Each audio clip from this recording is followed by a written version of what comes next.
EMS TV आपका भरोसेमंद news network. यहाँ आपको मिलेगी हर बड़ी खबर हिंदी के साथ साथ अब इंग्लिश में भी।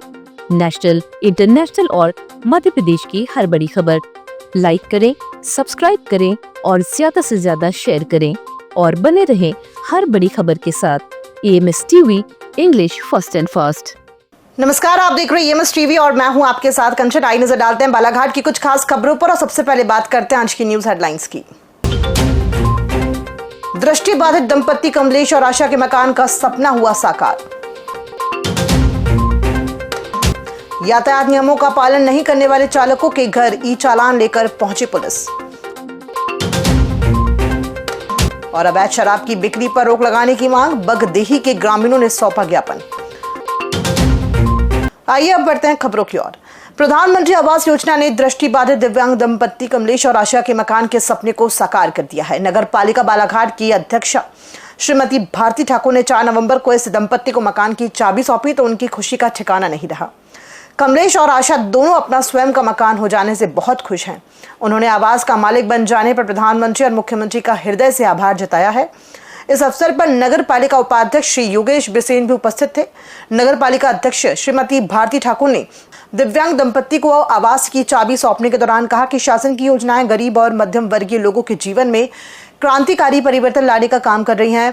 कल तक जिन हितग्राहियों के मन में चिंता रहती थी, उस चिंता से मुक्त करने का काम साकार किया इन योजनाओं से हो पा रहा है। अंत्योदय का लक्ष्य समाज के उस अंतिम पंक्ति के व्यक्ति तक योजनाओं और सुविधाओं का पहुंचना है। इस दिशा में हम अग्रसर हैं, जिसकी सार्थकता हितग्राहियों की मुस्कान के रूप में हमें दिखाई पड़ती है। कुछ समय तक के हमारे नानी कह रहे थे, उसके बाद जो है रिलेटिव में 5-6 साल से किराए से रह रहे थे। जी, बहुत खुशी हो रही है। माननीय प्रधानमंत्री मोदी जी का सपना था हर गरीब का घर हो अपना, तो इनके चलते जो अत्यधिक प्रयास किए मोदी जी ने, तो इनके प्रयास से हमें जो घर मिला है, तो इनका बहुत बहुत आभार व्यक्त करता है। सड़क सुरक्षा को बढ़ावा देने और सड़क दुर्घटनाओं में कमी लाने के लिए बालाघाट पुलिस ने 1 नवंबर से विशेष जन जागरूकता अभियान चला रही है। अभियान के अंतर्गत शहर में बगैर हेलमेट के 2 पहिया वाहन चलाने वाले चालकों पर चालानी कार्रवाई कर रही है। इस अभियान के तहत कुछ ऐसे वाहन चालक भी मिले जो हेलमेट होने के बाद भी उसका उपयोग नहीं कर रहे थे। ऐसे चालकों के वाहनों की फोटो लेकर वाहन नंबर के आधार पर ई चालान जनरेट किया, जिसे अब यातायात पुलिस घर घर जाकर तामील कराने का कार्य कर रही है।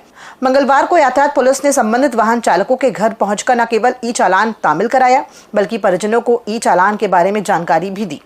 इधर यातायात पुलिस ने आम लोगों से अपील की है कि वाहन चलाने के दौरान नियमों का पालन आवश्यक करें।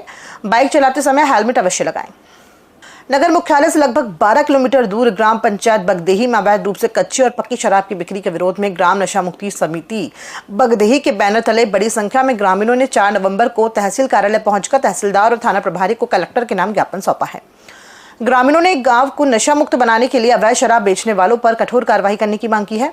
नशा मुक्ति समिति के पदाधिकारियों ने बताया कि विगत कुछ वर्षों से कुछ लोगों द्वारा ग्राम बगदेही में अवैध रूप से शराब का विक्रय किया जा रहा था। इससे ग्राम में अशांति का वातावरण निर्मित हो रहा था और बाहर के लोग भी शराब पीने के लिए गाँव में आते थे, जिससे दुर्घटनाएं घटित हो रही थी। साथ ही कुछ लोग शराब पीने के आदी हो रहे थे, जिसका दुष्प्रभाव बच्चों पर पड़ रहा था और वाद विवाद की स्थिति निर्मित हो रही थी।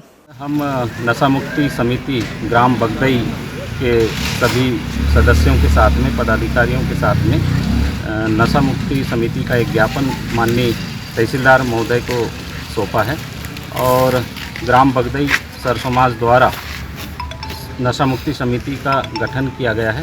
विगत कई वर्षों से ग्राम में कच्ची और पक्की शराब का अवैध बिक्री हो रही थी, जिसकी वजह से ग्राम में अशांति का वातावरण फैल रहा था और कई प्रकार की आकस्मिक दुर्घटनाएं भी होती थी और बाहर के भी 10-20 गांव के लोग आकर शराब पीकर गंदी गालियों का प्रयोग कर रहे थे।